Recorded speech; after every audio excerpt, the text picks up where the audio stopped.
আজকে আমি যখন সাউথ থেকে আসছিলাম তখনই খবরটা এসছে।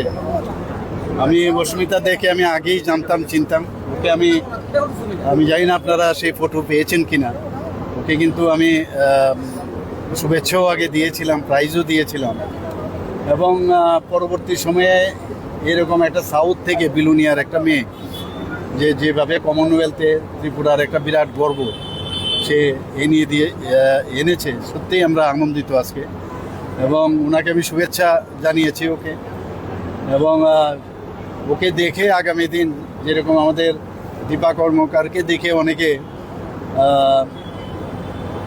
মানে কাজ এই আপনার স্পোর্টসে আসার যে একটা ইচ্ছা, এবং স্পোর্টসের মধ্যে থেকেও যেভাবে সামনে নাম করা যায়, সেটা কিন্তু দীপাকে দেখে মানুষ এতদিন স্পোর্টসে যোগদান করেছে। আজকে এই জুডোতে যেভাবে অস্মিতা দে যে কাজটা করলো কমনওয়েলথে, সেটা দেখে ত্রিপুরার ছেলে মেয়েরাও কিন্তু আরও বেশি উৎসাহিত হবে।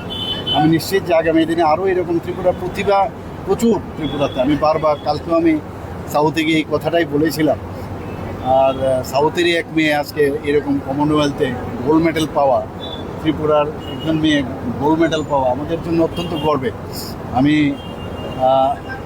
ত্রিপুরার সমস্ত ত্রিপুরাবাসীর পক্ষ থেকে আমাদের গভর্নমেন্টের তরফ থেকে ওকে শুভেচ্ছা জানাচ্ছি। এইভাবে যেন ত্রিপুরার ছেলে মেয়েরা আরও উন্নতি করে। স্যার, উত্তরপ্রদেশে কর্মরত, ত্রিপুরায় নিয়ে আসার ব্যাপারে সরকার কি ভাবছে? না, ও তো ওর নিজের কথা চিন্তা করেছে। ও যেভাবে উত্তরপ্রদেশে ওনাকে পুলিশে বোধহয় খুব সম্ভব ওকে চাকরি দেওয়া হয়েছে। তো এখন ওটা ওর উপর নির্ভর করছে। ওখানে অনেক সময় আছে ভালো জায়গায় ভালো এক্সপোজার পায়, তো সেখানে গেছে। নিশ্চয়ই আমরা চাইব দীপা যেমন আমাদের এখানে এমপ্লয়ি হিসাবে আছে, তো সেইভাবে ও যদি চায় আমরা চিন্তা করতে পারি, অসুবিধা নেই।